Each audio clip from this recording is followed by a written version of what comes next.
New tracks, new destinations, unraveling careers of Gen Z.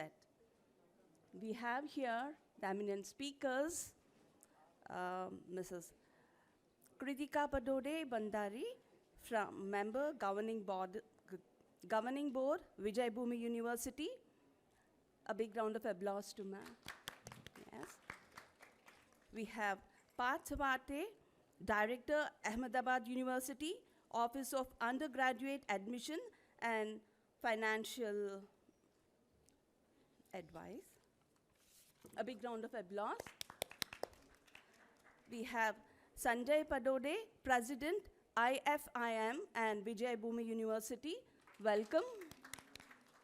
We have here, yes, we have Manisha. Manisha Malhotra, ma'am, Principal, Senior School, the Sri Ram School. Welcome. Present, yes. Hina Sharif, ma'am, Head of Career Counseling, Saliki International School. Please welcome. A big round of applause to the eminent speakers. Now I would hand over the mic to Kritika Padodi Bandari. Please welcome. Thank you so much. Thank you very much, ma'am, for that very kind introduction. A very, very warm welcome to all our attendees. How's everyone doing? How's day one of IC3 treating you? Lovely. So we're going to have some ground rules for this session that we begin today. And before I go into the session, I introduce the panel that we have today. Unfortunately, there's a bit of a distance between me and the panel, which we hadn't envisaged. So we have some ground rules. We want this session to be very interactive. And how are we making it interactive today? All of us brainstormed and we decided we're going to be asking you a lot of polls. And we're going to be taking your responses in real time. And that's how we're going to be segueing into the presentation today, right? Simple format, it's a conversation. As you can see, we have a very, very diverse panel joining here. Our topic first, let's talk a little bit about that. It's new tracks, new destinations, unraveling careers for Gen Z. I don't think we can have a more appropriate topic than this in this kind of a forum. We have a wonderful audience sitting here who's helping, students on a daily basis discover their career pathways, their passions. And I think that's what we're going to try to understand today, that how is careers evolving? How is career exploration evolving in these evolving times? What is this industry 4.0 that everybody is talking about? Moving forward, what is the skill set that the industry needs today? So as we have a very, very, I would say, interesting topic, I also have a very interesting panel joining me here. And I'm going to have a different way of introducing all of them. Because we're going to be talking about a lot of things which are interdisciplinary and transdisciplinary. I'm very happy to introduce this panel, which has also donned a lot of hats in their careers. So first we have Mrs. Manisha Malhotra, who's joining us, Principal Senior School, Sri Ram School, Malsari. So what's really interesting is, obviously, apart from being such a committed educator, she's done her master's in life sciences with specializations in biotechnology, and she has research experience. So talks about how multidisciplinary and transdisciplinary she is. We have Mr. Sanjay Padode joining us, who's the president of Vijay Bhumi University, who's an engineer, entrepreneur, scuba diver, one of the main anchors who brought internet to India back in the day, and now a founding president of the university. We have Ms. Hina Sharif joining us. And I'm so happy this rarely happens that, I find a fellow lawyer on a panel who's gotten into the education space. So she's a corporate lawyer, a teacher, and now a college counselor. She's the head of career guidance department, admissions and alumni relations at Salakwi International School, Dehradun. And the fourth person who we have, again very multidisciplinary, Parth Sarvate joining us, Director UG Admissions of Ahmedabad University. He's been a CSR head. He's been a director of a teacher training and research institute. And now he's working with a university. So I'm sure all of you appreciate, as I do, that we really have a panel which is very diverse in its experience and what they're going to be bringing to the table today. So with that, I think let's jump right into the conversation. Can I have somebody from the team who can play the presentation? And also a very, very warm welcome to our wonderful virtual attendees who are also attending this conversation. We hope you gain a lot from this session today. Right, could we have the next slide, please? Wonderful. So I would want all the attendees sitting here, please pull out your phones.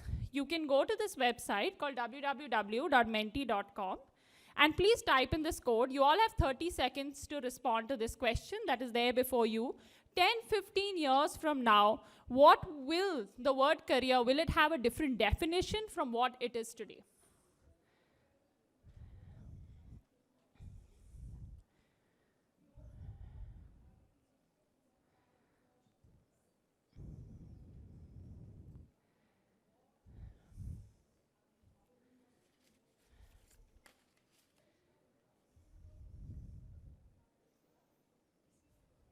Last 10 seconds, guys.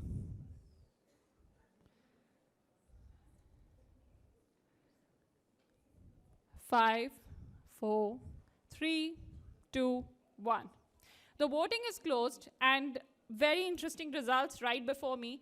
92% of our audience members, virtual as well as physical, have said that the word career will have a different definition from what it is today. And 8% disagree. So with that, I would now like to go into the first theme that we're going to be addressing in this session today. If we can have the next slide, please. So this is the first theme that I'm going to be addressing in today's session, which is evolution of career and career exploration. So the first question that I would like to put to the panel today, finding your career is the single most difficult and important task that an Indian youth undertakes between the age of 14 to 21. In the years to come, will this process take a different turn? And how is career exploration going to be transformed? Manisha ma'am, if we could start with you. Namaste everyone, and a very good afternoon, I should say. It's still 2:30, not good evening. And she forgot to mention that I started my career as a theatre teacher, if you could believe that. Okay. So that is really the way the world is moving. And career, like most of you know, is not going to mean one job, one lifetime. All of us are aware that children will, or individuals will change 5 to 7 jobs in their lifetime with things to come and years to come, 2030 or 2050. And that is why, because of the VUCA environment. The advances in technology that are taking place and the changing environment every now and then. So we need to equip our students with skills to manage that. That's right. And so how will that career exploration get affected? It's going to be more individualized, more personalized, and we will have to work on mindsets of parents as well, right? Because very often, as most of us educators know, an educator or a teacher and a student know that they want to pursue X and X will be good for that child, but the parent says, no, no, no, no, let him become an engineer, okay? I know of many parents who will come to me saying, man, he wants to drop science and math and he wants to do music. Are you going to allow that? What will his life look like? Hello? And we just heard the musician today, right? He might do much better. I'm not saying engineers don't, sorry. But for sure, we need to work on that mindset. That's one. Secondly, I also feel that technology will be an enabler. And children don't have to start exploring their career and won't explore their career from age 14 or 15. They will start much earlier. Increasingly, in most of our schools, you will find even a class 7 and a class 8 student is exploring, learning coding on their own. Many of them will come and say, ma'am, I can already design a game. Why don't you introduce a Minecraft competition into school? And you see how we will do. What we have to do is give them an enabling environment. So I feel children will explore. So we need to have career counseling cells which will support them. We need to offer them a wide choice of subjects which they can explore and then drop if they so desire.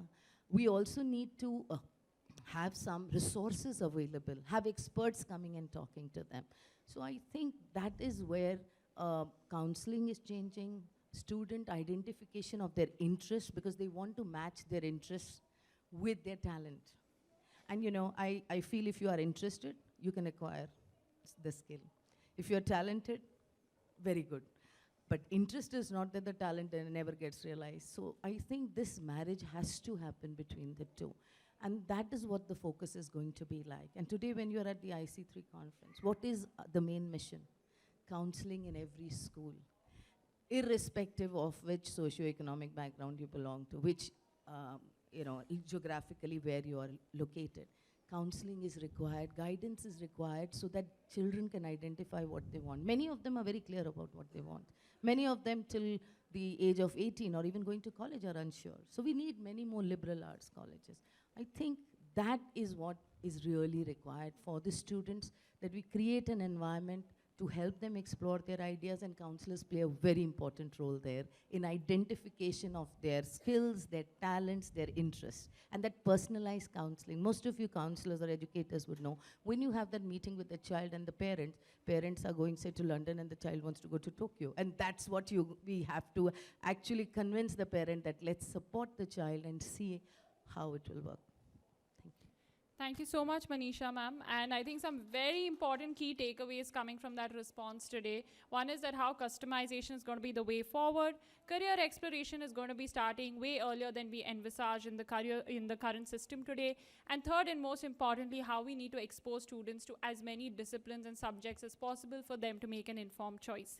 If I could quickly ask Mr. Padode to jump in, there was a very interesting comment you made yesterday at the presidential forum about how careers and the word career is changing. If we could have a quick response from you, because I think that sets a good setting to the fact that how actually career exploration is going to evolve in the future.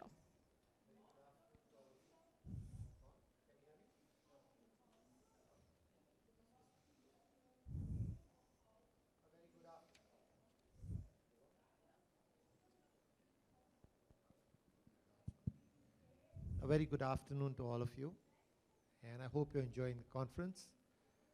To talk about careers, I think let's talk about evolution of careers. So careers existed about 300 years ago as well, and they were into farming, being a king, a warrior, etc. Okay? At that point of time, I think confusion was less, options were limited, and you could follow. Then came the Industrial Revolution and the whole the capitalism as a change in the entire ecosystem of the world. And the most sought after career was working for the government. So my parents would always look at saying, and that was for social security. It was saying that, I'm going to have a job till 60 years, I'm going to retire happily, I'll have some status, and that was the government job. Then came the financial revolution. And, suddenly careers became about package. It became about financial security. And everybody was saying, we want high packages, high salaries, which is what is going on currently. This is what we are experiencing currently. So what's going to be the career of tomorrow? I think if you look at the way the world has prospered, financial security will be taken care of. People are talking about universal basic income, where everybody will get income from the government. You've seen what happened in the pandemic today in America. In Europe, people don't want to come back to work because they're happy with the dole they're getting from the government. Now that's going to be very prevalent in our time. So financial security out, social security out, then what are careers going to be for? I think to remain relevant. The most important challenge for the generation of the future is to remain relevant to society and answer that question, why were they born? And I think that is what we have to train our people for.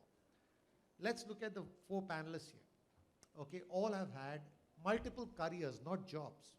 We're not talking about jobs. My parents had one job for many years, okay?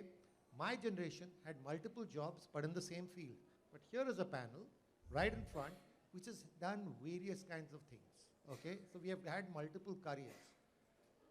Our children are going to live 100+ years. They're going to have minimum 2 to 3 careers, not jobs. So they'll be educators, musicians, maybe engineers, consultants, entrepreneurs, so on and so forth. I've heard of so many of these .com entrepreneurs say, I want to retire at 40. Ask him the good question, after 40 what? Oh, I'll become a venture capitalist. After venture capitalist what? Jeff Bezos, what's he doing right now? Bill Gates and Melinda, what are they doing right now? Oh, we'll go and give back to society. So that's your third career. So it's it's inevitable. Our students are going to have multiple careers. So focusing them on competencies that are technical skills would not be the most accurate thing to do in my view. What we need to build them up for is life skills. Okay, and the biggest life skill that we need to impart to them is the skill to learn and be continuous learners. So I will park my thoughts at that. And Kritika, back to you. Thank you so much, Mr. Parodi. And now I'd like to shift it to Hina. And Hina, I'd like to know from you that what is it that you feel specifically in the career counseling process today that's going to completely change to tackle the uncertainties of the future? Where do you see the trends are evolving and where are we headed right now? Good afternoon, everyone. Manisha ma'am and sir has put everything together so beautifully that I'm actually lost for words to what more I can add to those wise words. So I can start with my experience. I always start my career planning classes or the career exploration classes in the school by giving my example. I tell them not to follow my path, which is like donning many hats and then experiencing and exploring your career. I tell them to expose themselves to the information as much as possible. So in the past year, so my approach was very different earlier. I mean, earlier, we've actually designed a career curriculum in our school where we take career exploration classes and career mapping classes later with grade 11 and 12 students. So I had to revamp the entire curriculum this year and focus more on, as what sir said, that focus more on building the skills and competencies rather than giving them information. That is available to them at the just touch of a phone. This generation is they are the digital natives. The information is available to them at a blink of an eye. So we can't give them information that is available to them already. So what we need to do is we need to build their competencies, we need to build their life skills to deal with, most importantly, failure. They will fail, when they try out new things. And this is we're talking about a generation who's very brave, ready to take on new challenges, ready to explore new things. So they're not the ones who will follow the lead of what my father's uncle's son has done. They will follow their own path. They're ready to tread on that path. And they're ready to take challenges. So we need to develop the competencies like adaptability and critical thinking. So I've introduced, in fact, I have to thank all the universities, wonderful universities. Of course, Smriti is here. So she's helped me immensely in building those classes like design thinking, critical thinking. So they've really helped me in building up that curriculum. So we do those exercises together on writing research, how to do research and building up, good academic writing skills, which will help them in picking up the career whenever, or even if they make a switch in the career. So these are the essential skills they will need in all the career switches that they will make. Another thing that I also nudge them on is the journey of self-exploration. So now there is no career exploration, it's more of like the self-exploration that you have to start with. You have to understand, who am I? It's a good question that I always start my class with let's answer this question. Who am I? What are my interests? And then help them in pushing and nudging them on the journey of self-exploration, finding out what my interests are.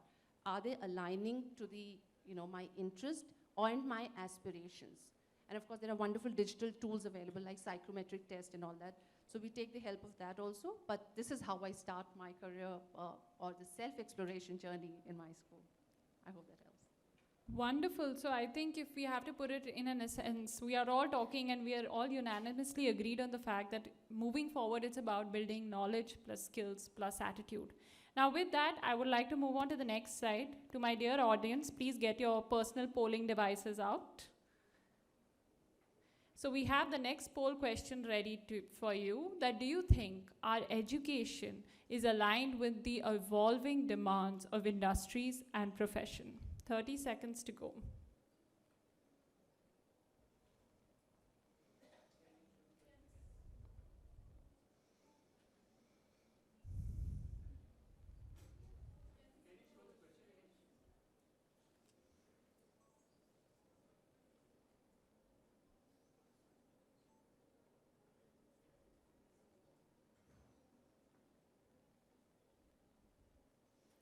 Last 10 seconds to go.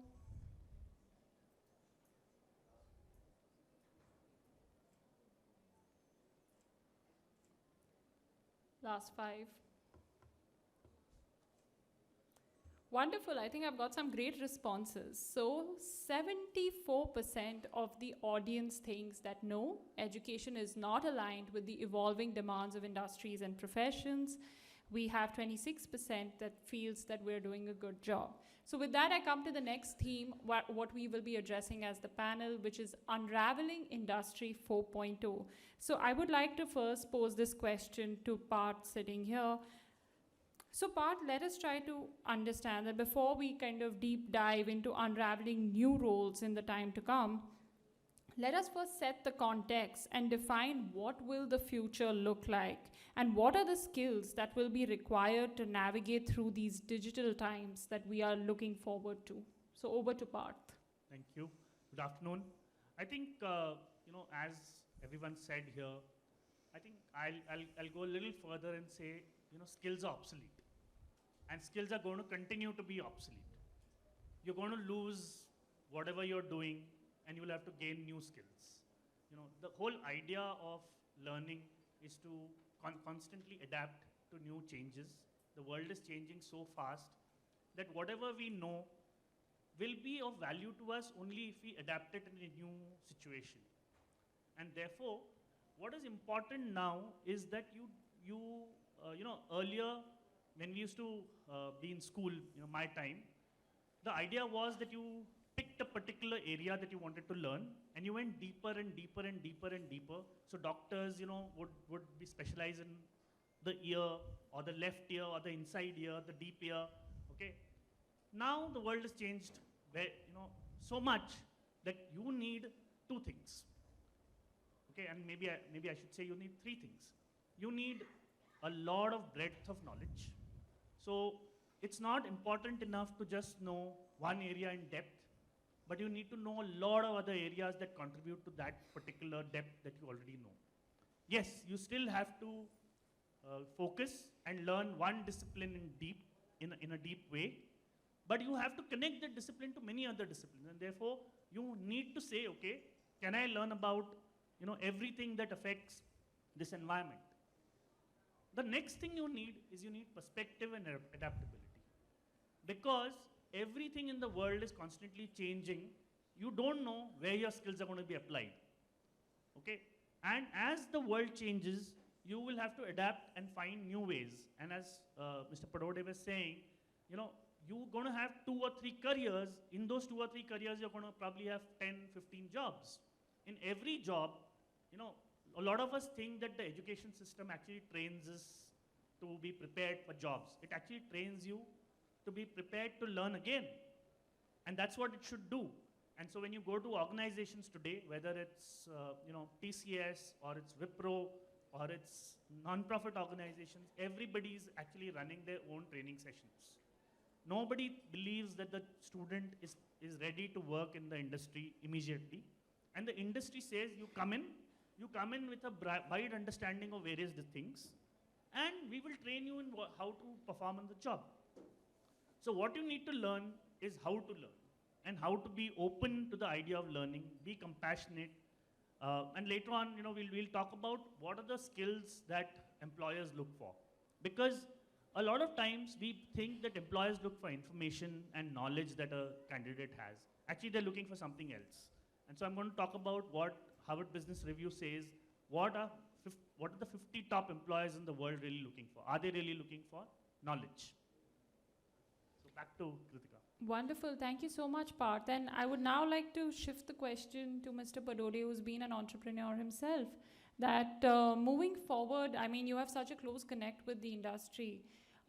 Keeping in mind, like Parth set the context wonderfully of what is it that the future time beholds for all of us, how is it that education also needs to be in consonance with these changes that we are looking forward to in the future? So can I talk about Industry 4.0 right now? Please Because feel that was free. all right. So let's start counting 1, 2, 3, 4, right? So one was about the steam engine. So when we learned about the power of steam, we thought that humans can do much more, lift more, repetitive tasks became easy. 2.0 is about electricity. What the steam engine could do, electricity could do more efficiently. 3.0 was the electronics. So I could, to some extent, get electronics to do things on their own, repetitive tasks, timing, all of those things came together. 4.0 is about a little bit of intelligence. So you have machines that can think. And some of the things that machines can do. So one classic example I can tell all of you is, when you look at Instagram or Facebook, and when you put up a post, we all get very, very enamored by the fact that we've got many likes. But let me tell you, there's a cognitive engine behind which is actually posting those posts to those people who tend to like it. So obviously, that makes it a very, very, it helps you, it helps them, and therefore it becomes a nice thing. And that's why Facebook, Instagram really grows. So there is people who are actually thinking. Question is, are we in 4.0 or 5.0? In my view, we have entered 5.0 already. What 5.0 is about is machines that will do, think, and make humans irrelevant. So coming forward, you'll have robots, you'll have flying drones, driverless cars, and then suddenly there won't be any drivers required, you won't require pilots, and India is training so many pilots, so many drivers, so what's going to happen? So 4.0 is going to be something that, thank God, our generation will not have to deal with. But we have also not dealt with 4.0, but 5.0 is something which our children will have to deal with, and it's going to be a disruptive force. In that case, okay, how do you prepare for careers? We are living in a VUCA world. The corporate cannot predict 5 years down the line what's going to be the next thing. That's why, I agree with Parth that corporates are training. The reason they are training is because they have to train. They know that whatever was being taught in school is not going to be relevant to their needs because they are right there in the front, okay, experiencing the change. So as a result of which, if they want to be in business, they have to get the right set of people into the job. So do we as educators worry about that is the big question. I would say let's not worry about that because there is an entire industry being born which is going to take care of that training, which is your edtech world. Right now, it is in the evolution stage, but it is here to stay. I don't see that industry as a competition to us in schools, so don't worry, Baiju is not going to take over schools, I'm pretty sure. Okay, let's also be dead sure that, Upgrad is not going to be the next university of the world. That ain't going to happen. But definitely, this will be the required support system for people to continue to learn while they are on the job. So then coming back to us, school and college educators, what are we going to do? I think the answer goes back to all of us that we are saying. Prepare them to live life. Teach them that, eventually you are not working for a means to the end. For example, people think money is the end. Truly speaking, money is the means to the end. It's just the means of survival. The end is ultimately to be fulfilled, to be happy, and to feel fulfilled. I'm sure a lot of us in education are always very happy that we are in education because there is immediate gratification. There's immediate sense of fulfillment. I think we got to start taking people through that journey and tell them, do what you want to do. 5.0 will bring the gig economy. Now, what's the gig economy? A small trailer of that we saw in COVID. Okay, the great resignation that everybody's been talking about. Why that has happened is I worked in Wipro. Say, for example, I would go 8 hours into the company in Wipro. Out of that, effectively, I would spend 2 hours programming, okay, 2 hours gossiping with my friend, 2 hours having lunch, and then the remaining time sitting in board meetings, BORED meetings, not BOARD meetings, or heads of board meetings. So that's what I would do. Now I get home, I'm sitting at home, I've got 8 hours of programming. I realize I finished my work in 2 hours, right? So what do? I join Infosys. What do? I join Cognizant. I'm doing 3 jobs, sitting at home. Now Wipro tells me, come back to office. I said, no, I don't want to come back. I'm doing 3 jobs, getting paid 3 times. Why the hell do I come back? And that is what caused it. So it's actually becoming a gig economy where people will be hired for their capabilities. So they just need to build their capabilities, and once they start working on their strengths and become valuable in whatever area they choose to be, I think there will be a job for them, they will be relevant to society, and that would be the new definition of the career. That's my personal opinion. Thank you. I just Yes, Parth, please. wanted to add, just a quick thing. I just took down the World Economic Forum asked people, what the jobs will look like in the future. So I just listed down 5 of those. There were many, okay? But it's just interesting, something that you just mentioned. So these are job titles supposedly in the future in 2029: flying car developer, business behavior specialist, chief purpose planner, machine risk officer, cyber calamity forecaster. So now, what are you going to do? Do you know what you're going to prepare the young people for? Okay. May I add? Please, ma'am. He forgot to talk about drone traffic management officer. So, I'll just add to this, what can industry do when things are changing? And because many of us here are with schools and educators, we are always looking at how do we prepare our children for the future? And they may say skills will not be required. There will be skills required, but different skills. And the World Bank also says that the ability to unlearn and relearn, like he said, lifelong learning, we are all doing that. Another thing is when he said there is a doctor who knows about the ear, but today, even if I don't know much about other things, I can collaborate. And I can get a nutritionist to tell me, is this problem due to some nutrition deficiency? Is it, and get an engineer to say, is there a sound problem? How can I solve it? Do I need an implant in the brain? And can you make that implant? So I think collaboration in a big way is going to come in, whether you're online or offline. So for the future, and all of us in our schools need to look at those projects which will encourage collaboration. And for industry, I feel industry, colleges, universities, and schools need to come together at every forum to understand, because it has to be a seamless continuum. We are preparing children for life. And so there are these abilities. Now, what does an industry also look for? A person who can apply the knowledge and knows what to apply when. Knowledge is available. It's available at your fingertips. But the child or student or the individual needs to know when and how am I going to apply that. And I think at school level, we have a great responsibility to develop that.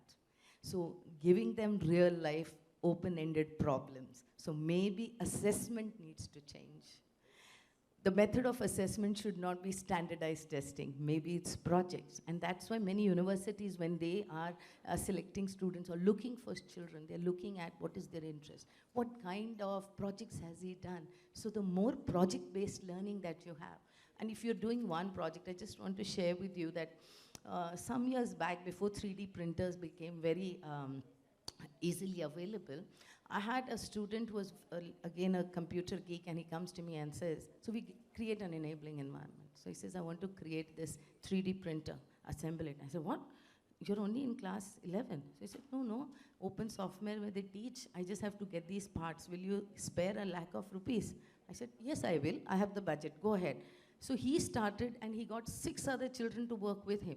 And that's the first time they assembled, and I'm not talking highly about the school, I'm talking about the children. So they assembled the 3D printer, and I'm sure it was not as sophisticated. 2 years back, we actually bought one. But the thing is, the environment needs to be there, and students are thinking. 7, 8 standard students, maybe later I'll share one example, how quick many of them have got ideas, but how to upscale them, we don't know. We need our college and industry help to help our students progress. Many corporates are looking at young students for coding and coming up with things. Wonderful. So I think, some interesting takeaways there. First thing, I think this is a note for the IC3 conference. Next time onwards, we need more promising presence from the industry so that we can have a conversation with all the stakeholders. And the second, I think, being lifelong learners, I think this set sitting in front of us is the most promising example of being lifelong learners, especially the way the school ecosystem transformed itself during the time of the pandemic. I think all of you sitting here deserve the hugest round of applause for being the quickest learners of the time and actually adapting to the changing times. Kritika, can I just one please. second? So since Manisha spoke about assessment, I want to share, I just learned a method of assessment as of yesterday from one of the educators in this conference, and that was, I can name the school, it's Strawberry Fields in Chandigarh. So Mr. Atul Khanna was sharing with me the way they assess. They get their teachers to write a para on the student every year of graduation, talking about what is the new thing they have learned about the student's strength. I think that's a fantastic thing to do, and that really boosts up things. So I just thought I'll share that. Sorry for that. No, no, thank you so much. I think that's a very valuable input for our audience to take back to their ecosystems. With that, we have our next poll question up and ready. Audience members, waiting for your inputs. Can we have the next poll question, please? So poll question 3 is before all of you on the screen. Is career counseling in institutions customized enough for students?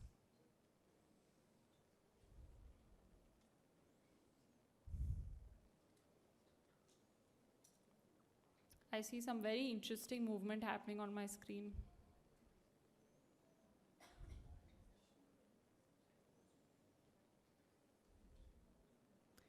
Last 5 seconds to go.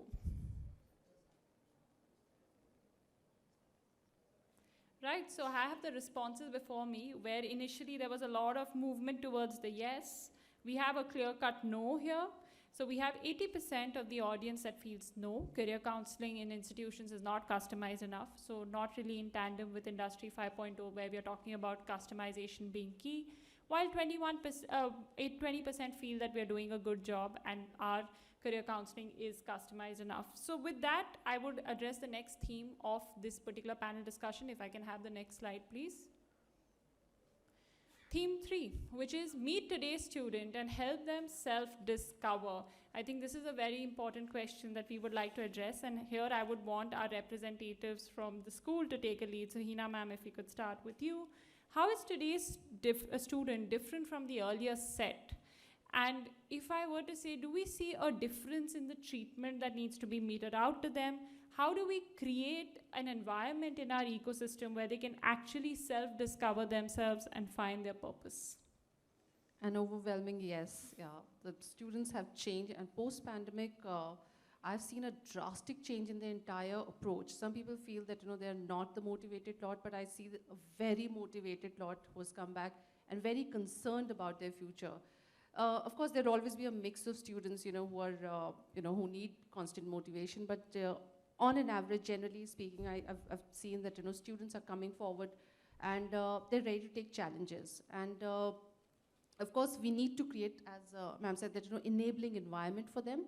They're coming up and they want to explore new things. So we have to, what we do is we collaborate with all the departments. So career counseling, of course, one career counselor for all the students, even though we're a boarding school, is not enough. So I collaborate with all the departments and I urge them to create those kind of opportunities where they get to experience the learning. So if I can use the word authentic learning, so I tell them to please try and get them to write papers, get them, expose them to the industries.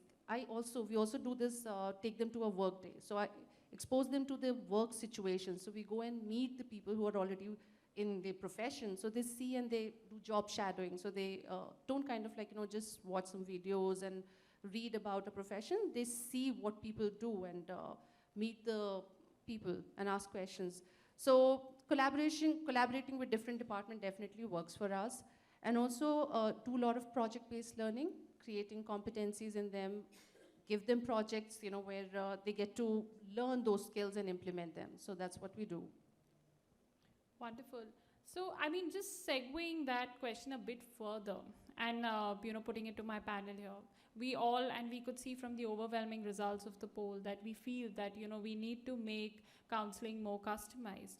So, moving forward, how do we actually make counseling in schools more individual-centric? So, this is more of a question also from an administration perspective, also in terms of processes. So I would like to actually open it to all the 4 panelists sitting here, because again, this is an evolution that's taking place. So we need to have a lot of ideas and perspectives on this sort of a question. So open to the panel, anybody would like to take this? So I mean, counseling plays an important part. And when we started our career counseling, initially it was the DP coordinator doing the job. Then we got one counselor on board. Then we realized there are so many children. One is not enough for individualized, personalized interest to be taken and support to be extended. So we expanded the counseling center to a counseling cell, which had 4 to 6 people. Also, we outsourced for specialists who might advise children with different careers and things like that. But I also feel that at the school level, to add to what Hina was saying, creating opportunities for children to explore different careers. One way is through internships. Another way is to have some sort of intra-school or inter-school competitions where they get exposed, or having subjects and labs which will give them that environment, whether it's robotics, whether it's design and tech, or government saying tinkering labs are important. You will find some children by themselves, we are there, okay? We have a jam pad so that students who are interested in music, whenever they get the free time, they can go there or play on the field. So things like that, subjects, they should be exposed to new subjects. So counselors need to be aware what's coming up in the future, what is available. They need to talk to university professors, and if they can come, and the pandemic has taught they don't need to be physically present, and online interaction helps. If child is interested, say, in understanding what is this blockchain technology, right? So you have an expert talking to them, you will find many who are not interested get interested. Or having a robotics lab. And initially when we started the robotics lab, again, we need to break some mindset.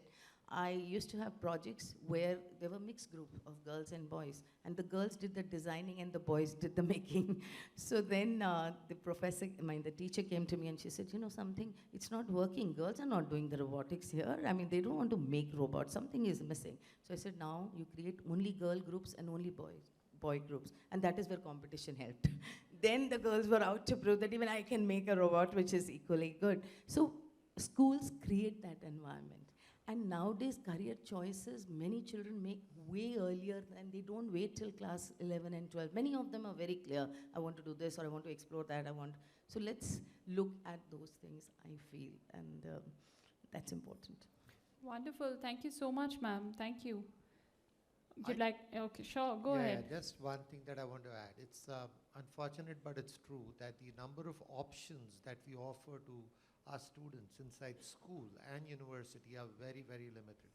So, we are constrained by the number of subjects. I can understand that we have limited faculty expertise, and that actually constrains it, leading to the fact that a lot of these students are peer pressured or parent pressured to get to doing dance classes and music classes and sport classes on the side, which in a way is actually intruding in their private space, which is what we don't understand.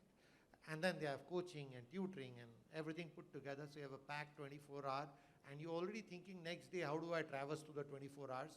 So in a way, they become very myopic. We do not give them free time to think, reflect, decide. I think we need to create that time. We need to give them more variety to choose from, allow them to try and discard. Discarding doesn't mean failure. People have this attitude, Acha, your son started swimming, huh? Oh, why did he stop after 2 months? What happened? Everybody's curious to know that, all right? But I think that's wrong. You have to take the child mind out. You don't like it, it's okay. Do riding, do running, do whatever. But that spirit has to come in and allow the student to keep doing and choosing. The more the student is exposed, the better would be the discovery process. And then counseling could become a mentoring function, where the child can go up to the counselor and say, ma'am or sir, I think I don't like swimming.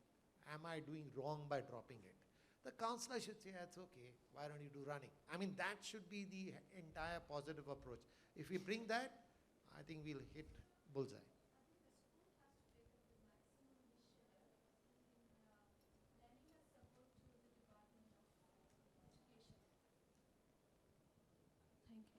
I think as a school should be taking the maximum initiative, as you rightly said, sir, when it is more influential from the academicians or the schools end. Though if we see that major influential factor on this particular reason comes majorly from the families as a parental community or a demography that we talk about. So with this regard, I think we interfere on more of the counseling sessions, firstly to the parents, indirectly influences to the direction that the teachers and the management administer, then I would think there is a collaboration which would be sufficing. Yes, they need to be, actually. That's a very good output, I think, here that has been shared by our audience member, that how it's very important to keep parents in the fold and first sensitize them for us to make sure that everything happens in a manner which is not very pressurizing and stifling for the child. Let's move on to the next poll question. Can I have the last poll question, please? So this is poll question number 4. Are we exposing our students enough to futuristic opportunities?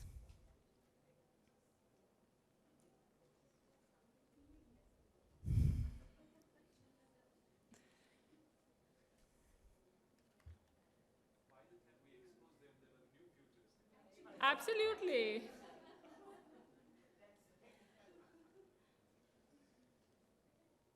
Wow, interesting movement happening here as well.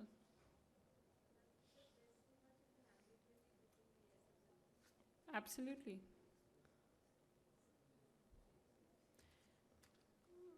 So we have our result, which is there in front of us.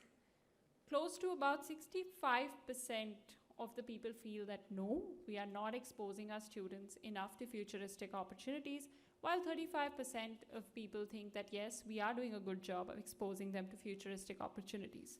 So with that, I'm going to change the pattern a little bit for my panelists, and we are going to now encourage a little bit of on-the-spot thinking, what we also expect from our students, spontaneous thinking. So quick question to all our panelists. I want each of you to come up with 2 suggestions that we can introduce in our school ecosystem right away to expose them to all of these out-of-the-world roles that we are talking about today. So if Parth, we can start with you since you had set the context. 2 quick suggestions. Sure, I'm actually going to give 6. Okay. We're in like So a this is- bumper. See, it's very easy to say, let's, the future is unknown and we don't know. But when I was about 15 years back, I read a very interesting book by a science writer who actually asked 25 leading scientists in every discipline, what is going to be the future like in the next 50 years? Okay, and that book was a revelation because it taught me so much. And recently I joined Ahmedabad University, and all our faculty and industry, they got together and they said, what are the 6 domains that are going to be very important in the next 50 to 100 years? Now again, why am I sharing this? Because really this is what you need to think about. It's very easy to say, we don't know. Okay? But when all of these experts get together, they can actually predict. So these are the 6. Data science, no surprises there. Materials, I think a lot of us don't realize that all students of the future, whether they are engineers, whether they are commerce students, whether they are art students, whether they are management students, everybody needs to know about materials. Okay? Biology and life. The new president of MIT is actually a biologist. Okay, the next biggest advances in technology are going to happen in the intersection of biology and technology. And then there are 3 ones which are connected to our understanding of human beings. Okay, it's communication, behavior, and constitution, civilization. Because without these, we cannot have a society that functions really. So these are the 6 domains, and I'm going to repeat them so that you hear them properly and you sort of work on them. Data science, materials, biology and life, and communication, behavior, and constitution and civilization. These are the 6 domains that are going to define the next 50 years of our existence. So if you can help students understand these domains, not specific skills, but understand these domains, they will do well. Thank you so much, Parth. Moving the spotlight to the next speaker on the panel. 2 suggestions that can be implemented in the school ecosystem to make our students future ready. Okay, so I'm going to start with one statement, which is an original, so you'll have to give a thought to it. So work in the past was the art of managing science. Okay, and the future is going to be the science of managing art. Now I'll explain to you why. Because the future is going to be driven by innovation, which means people need to be creative. People need to come up with ideas and do things. And we have to create the science. If you have to have, so earlier it was, how do I get people to do repetitive tasks? Okay, so it was easy, it was the art, just to motivate the person saying, oh, I'll give you a higher salary, I'll give you ping pong table to play ping pong with, you'll get promoted or whatever. That became the art of managing science. But going forward, you got to have free thinkers who are innovators. So that means they are not going to be people who are going to be sitting there and following the instruction that you're giving. So now you have to build the science about managing those free-willed guys.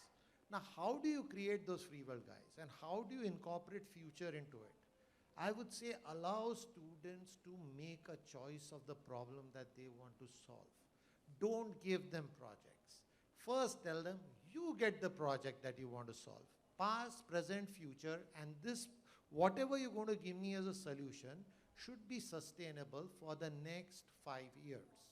And you will see blockchain, you will see artificial intelligence, you will see robotics, everything at work in that project. The only thing you will need to be prepared is to start reading about new things that you have not read in the past. If you're open to that, I think you will create people who will start innovating, who will become interdisciplinary, who will become transdisciplinary, and I think the change would kick in. Thank you. Manisha ma'am, over to you. Okay, I think with all of that, you'll need sustainability. And if you look at Gen Z, as they call themselves, then they are into consumerism. So the first thing we have to teach them is sustainable consumerism. And we don't really, everyone thinks what was in the past was not valuable, but there were many things which were valuable. So our students need to be, I will again talk as an educator, they need to be taught about what was good needs to be retained, and what you need to let go, you let go. But for sure, sustainability will become a big issue, and we are all talking about it, but inculcating those values. And since it's a school level, I would just like to say, upscaling, repair and reduce. We are actually having a sustainable consumerism week where we are going to also recycling, upscaling day where we are going to call the electrician to do some repair jobs, and every child will get something from home. Okay, and the old cobbler or mochi, so that you don't throw your shoe because you don't like the design or there is a small break in it. So they just realize the value of reuse and recycle. They shouldn't be just rhetoric. They should be real. So that's one thing. I think sustainability is a big thing. Secondly, I feel there's children need to know a lot about ethics and integrity, because cyber safety, personal safety, disaster management. After COVID, you don't only have disaster of floods and earthquakes and famines, but you also have this unknown virus. Being a biologist, that's something that I'm always there for. And as educators, we need to also send the message to children that technology is a tool that you can use. And if you look at it that way, then you will always be above it. So innovative thinking can come in there. But I want to tell the children, they come to you, let's have a gaming competition. But the first thing is, are you going to destroy something? So they said, yeah, most games are like that. I said, no, you come up with a game where you're building something. So then Minecraft was used. And then the geography teacher was teaching them urbanization, and they said, we can build a city. So she said, okay, build a city, an urban city. If you were the planner, what would you do? So they used Minecraft, and you won't believe the entertainment center was there for sure. Gaming was happening, but they forgot about the hospital and the fire station. So, there was this kind of thing that we need. These are the problems that you were saying. That's where innovation comes in. But there were children who thought of it. There were children who didn't. And you can have a discussion. So I feel sustainability, disaster management, or cyber safety, these are 3-4 domains that our children need to know. Mental health and counselors, we don't have enough. At least now we're talking about it, but so many generations, some from my generation would still hesitate to go to a counselor. Some students also think there is a stigma, but there is help available, because a lot of technology being at home can lead to isolation and may lead to isolation. Because if I'm working from home, I may not interact. And mankind is a social being, right? I've always been given a difficult task because you all have covered such beautiful points. So I have just 2 points to add. I feel that, very strongly feel that entrepreneurship and psychology, these should be made compulsory subjects for all the streams. We should not just strictly ask only commerce students to take up entrepreneurship, but that's one thing that students have been coming up and asking me, like, I'm interested in computer science. I want to build that as a skill, but I also want to open or start a company, this startup of a company.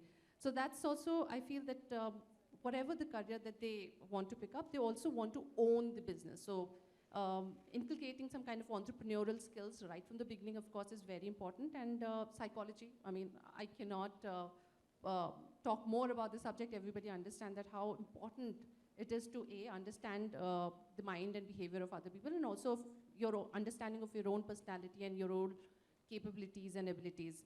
Another thing that I very strongly feel is that we need to build cultural competency in our kids. Now, our kids are operating in the virtual world most of the time. And they are, of course, traveling abroad. They're going to different cities, and they are going to literally hop from one nationality to another nationality and work in different, and they will work with different people. So developing a cultural competency is so important. Giving my personal example, I went to New Zealand to study for a year. And you're all, I don't know if you would know that Maori culture is very close to their heart. And I studied the culture, and because I was doing an education degree, and they have made a conscious effort in including the Maori competencies and learning about the Maori culture in the education. So there was a compulsory paper for us. But as I delved deeper into it, I realized that how much it resonates with my own culture.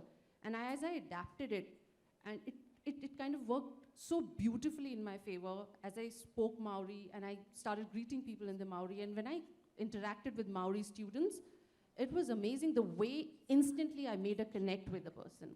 So when you speak their language, when you respect their culture, you immediately connect with other people. And connecting people is becoming very, very important.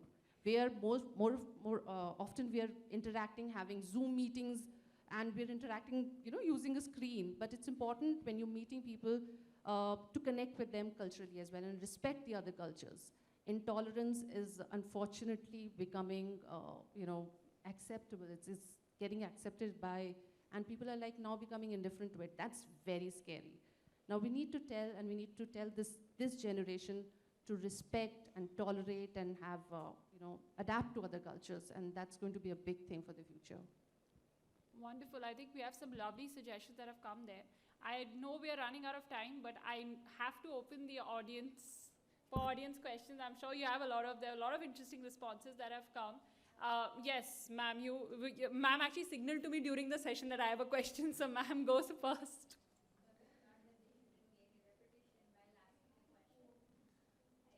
Can we have a mic, please?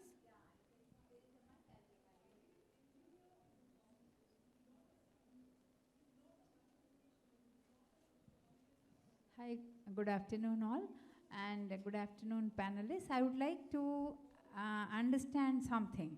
National education policy runs right from, say, nursery to across, completely through the education. Now, how are we going to introduce and look at Indian knowledge systems and sustainable development? Sanskrit, is it a skill? Is it an ubiquitous skill, or is it a content? If so, how are we going to divide throughout the curriculum this? How do we manifest the skill and the content throughout? This is my question. It's a big one, though. It's a loaded question. That's why I thought that last panelist shouldn't go clueless, so I thought I should ask you this, ma'am.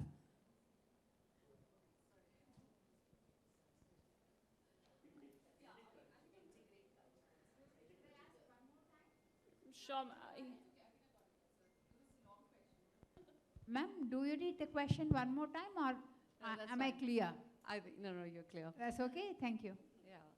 So I'm going to again connect it to the cultural competency that I'm talking about, and I strongly feel that it's important to know our own culture, and languages, of course, is an integral part of the culture. So knowing who we are is very important to have it's like a foundation that builds to learning more. So we need to add to our learning rather than replacing what we know or what we are.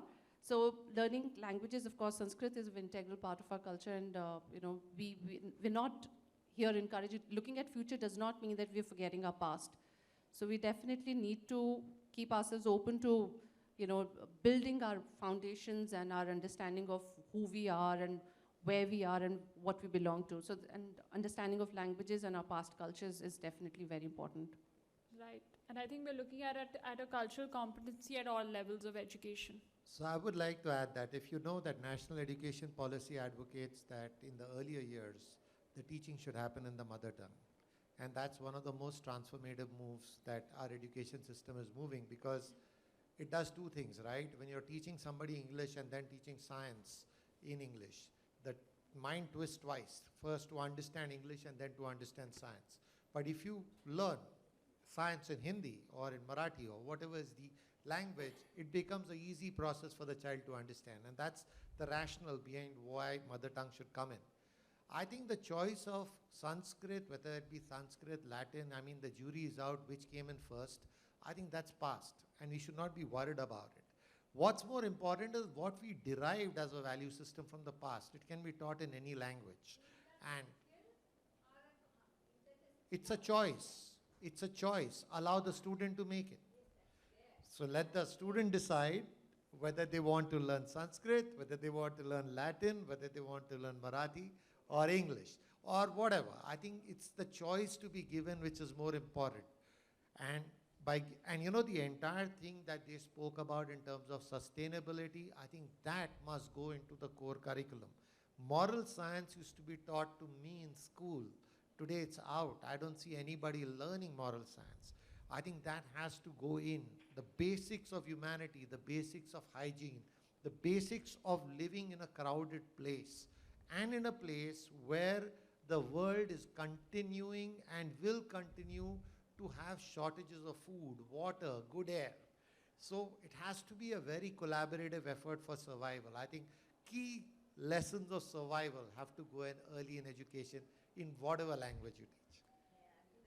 I think I would like to say, if I may add, I mean, there can be differing opinions, but I somewhere think a learning of Sanskrit is a skill like you learn any other language, one. Secondly, it's also a skill because cognitively it's known to really increase or promote logical thinking. Thirdly, Sanskrit is important because if you look at the text, and many universities, including Germany and Italy, are now offering Sanskrit, as well as you have a school in the UK called St. James School, which has made Sanskrit mandatory for these reasons. And Sanskrit is offered at our school, and if you make it compulsory in class third, fourth standard, then fifth, many parents will opt for Spanish and French, but many will say, I want to keep the Sanskrit alive. And that choice, like Mr. Parode said, should be made available to the students. And maybe, I would say that out of the cohort of 100, you may have 10% who will take Sanskrit. But we do have 2 Sanskrit teachers. We do encourage, we sell each language. So each teacher in class, when they have to make class 6, they have to make a choice about the third language, French, Spanish, German, Italian. If children are interested, then we start looking at how to give options. And if somebody wants to do Hindi, we should also look at bilingual diplomas. That's the way to go forward. Sanskrit as a skill has a lot of importance as well. So, but you can, I mean, what is there in categorizing? What you need to derive from it is important. There's a lot of information if you know Sanskrit from our texts with respect to even medicine.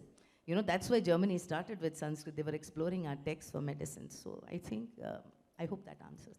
Wonderful. That leaves time for one last question. The gentleman in green, and when we'll break out the session so that you may take your questions individually with the panelists as well. I appreciate the topic that we addressed today. My question is, I would request Mr. Path and Mr. Sanjay to address. How are admissions going to look for Gen Z? What percentage will report card hold? What percentage will the skilled backed with persistence hold? And what percentage will citizenship programs hold? This I'm going to answer specifically from what we do at Vijayabhumi University, so pardon me for that, okay? So for us, I think the student has to be an average student in terms of aptitude, which is math, language, and logic, okay? Because we want to maintain a certain level of skill, certain level in the cohort. What's more important to us is the fitment into the culture. So we are a liberal professional university. We don't want to create conflicts between the student and the parent. So 2 things we see. Is the parent going to allow the student to experiment?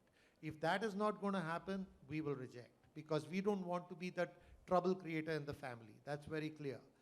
So both have to be in sync. If the student is willing to start the discovery process and the parent is going to give the leeway to start the discovery process, then we would provide. So fitment for us is the most important thing in our admission process.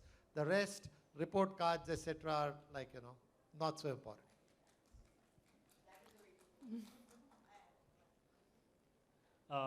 So what we, I can answer this in context of Ahmedabad University, but I'll answer it more in context of the future.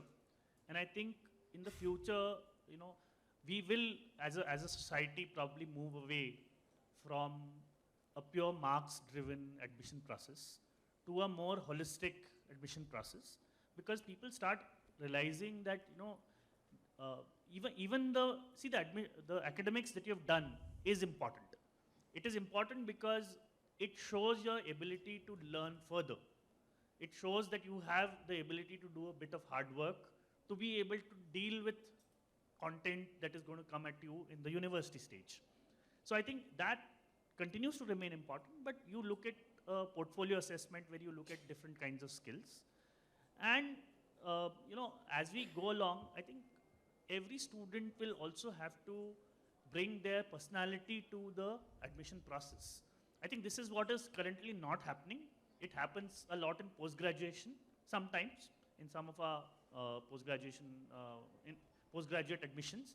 But this will now also happen in undergraduate admissions. So a student will have to bring their personality. They will have to explain why is it that they want to pursue something that they want to pursue. And there will be people who will be asking these questions. So I think students need to be open to the idea of exploring. And I'll give you one very interesting thing. Many years back, I used to work with a university which used to allow people to come in undeclared. Okay, and which is that they don't say what discipline they want to pursue in university, and you can come and explore and do it. And we had 98% of the parents saying that wasn't what they wanted. They wanted the child to declare. Okay, and so that's how it went. Now, in Ahmedabad University, we allow students to come in undeclared. You'll be surprised that 65% of our students currently come in undeclared. They say, we will explore and then we'll figure out what do we want to study. So it's fantastic that, in 10 years, I've seen this transformation in Indian society where students are willing to say that we'll come in and we'll figure it out. And I think it's wonderful. Why should we all push students into a particular career? Let them explore. This is, the whole life, they're going to actually learn different things, and then they're going to say, oh, this sounds more interesting. And I, interestingly, had a very interesting experience when I went to the US. I had this very interesting process called shopping for classes. And I had to go to various classes, and I said, okay, these are the 4 classes I want to take. And I went for a class being taught by a professor of race, she used to study race. And she was doing a class called Understanding Youth Culture and Breaking It Down. And when I sat in the class, first class, 3 hours, it was such an amazing class. I had left all other things, and I said, this is what I want to pursue. So, that is what we should allow young people to do. And, the universities in the future will do this. So they need to prepare for that. Thank you so much. I know that, we have really completely run out of time, but I have to take these last 2 questions here. So both of you, if you could just quickly tell me your questions, and then we'll get the panel to give you a quick response on this.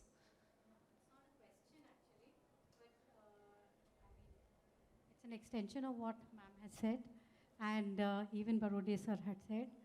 I think we need to make our teachers very independent. We need to remove textbooks from the system. We have to develop research-based technologies from class 1. And that is what is going to make a change. Give tasks to the groups and let it done from class 1, only then it will work. What you're talking about, teachers are not equipped with this. Gita pakda dete hain, ye lo Gita padhao. That is not done actually. Wonderful. The last question. Yeah, I really think.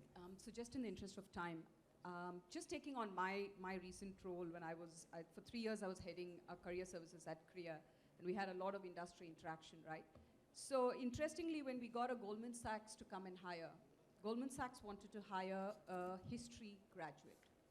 And it was interesting that you would have anticipated Goldman Sachs to hire an economics graduate, but they wanted a history graduate because they said that there's skills of integrity and factual writing that history graduates bring, which is what the financial world now needs.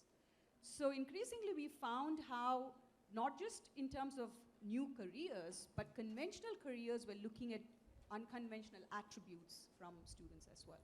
So here we are placed with the dichotomy where you think history is about studying wars, whereas it's not that. So what's interesting is there are subjects on one hand and there are skills these subjects give. So you study subjects for what they are, but then you derive skills from learning those subjects. So my question very quickly is, at a school level, what would you be doing for your teachers to go beyond just the subjects to break down to what skills they would actually be able to give? And at a university level, is that distinction still very evident in higher education? Okay, so what we are looking at the school level is a lot of interdisciplinary and multidisciplinary projects. Now, at my school, of course, we offer the international curriculum as well as the national curriculum, ISC.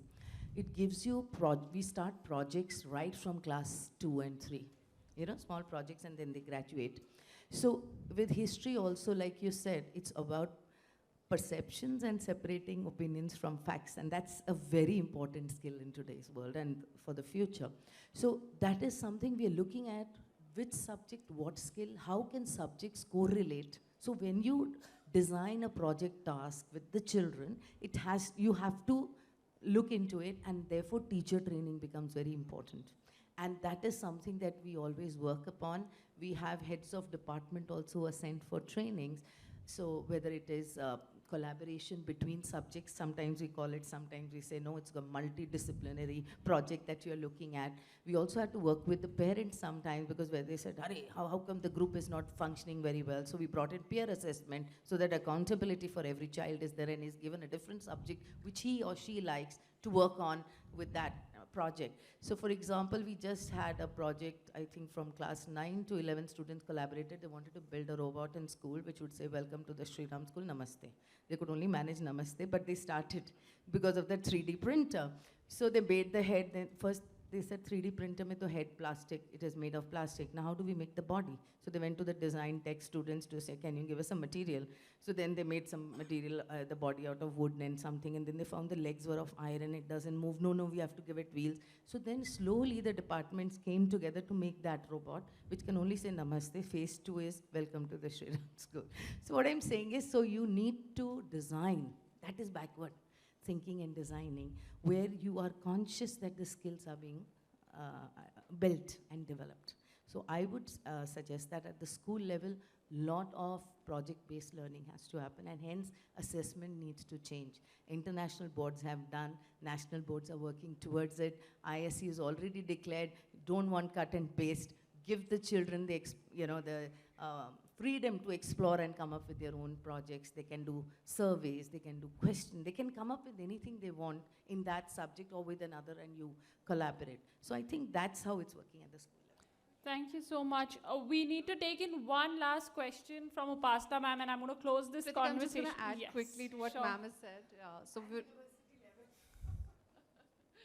So just a quick add, probably a good takeaway for you. So we also have like something called literature studies. We've introduced literature studies. So students, through the medium of storytelling, also have like a lot of interdisciplinarity in their learning. So one story will of course have like, through storytelling, so they learn so much about social sciences themes. So we ask them to like pick up a theme. So if it has a science theme, they go and kind of talk about that. And of course, to encourage their writing skills, we pick up another thing from this, just the storytelling. So there are a lot of like follow-up activities that we do with them that encourages that kind of like engagement with different, subjects.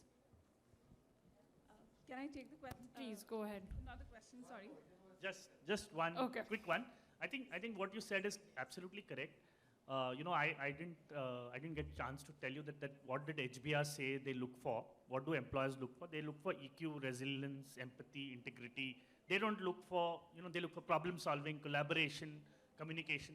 Now, these are skills that do not get developed by what subjects you teach, but the way you teach them. So pedagogy matters. And I think a lot of discussion happens actually in these forums about, what are you teaching? I think we need to also talk about how we are teaching. And I think, what they just shared is actually what you need to do at the university level also. A lot of conversation needs to happen about how you're teaching, which will develop these skills rather than just the subject skills. Yeah, thanks. Right. Yeah, thank you so much to the panel. I mean, it was a wonderful discussion, and we can see, we are all itching to say something. I want to share an example of a student who passed or graduated from the school in 2015. She studied history, economics, maths, English, the standard humanities that we say. And after that, she went on to do her economics honors from LSR. And from LSR, she was picked up by Google for an internship, which she did in the sales department. And once her tenure as an intern was over, during her internship, she was doing other stuff as well. She's a prolific writer. She creates content. She writes a lot of stuff. So when it was time for her to leave Google as their intern, they said that they don't want her to go. But the problem is they don't have any place for her. I mean, they don't have a position for somebody who is an economics graduate in their Google office. So you won't believe they created a place for her. She's now a growth manager with Google, and she's working with them. So that's, I think, the sense of what we're talking about. Wonderful. I think we've had a great discussion, and I have a lot of people from the team who are glaring at me that we've run out of time. Thank you so much for being such a lovely and engaging audience. We have key takeaways for this session that have been already uploaded onto the app, so you can make sure that you have a complete summary of what we have discussed here already. And thank you so much.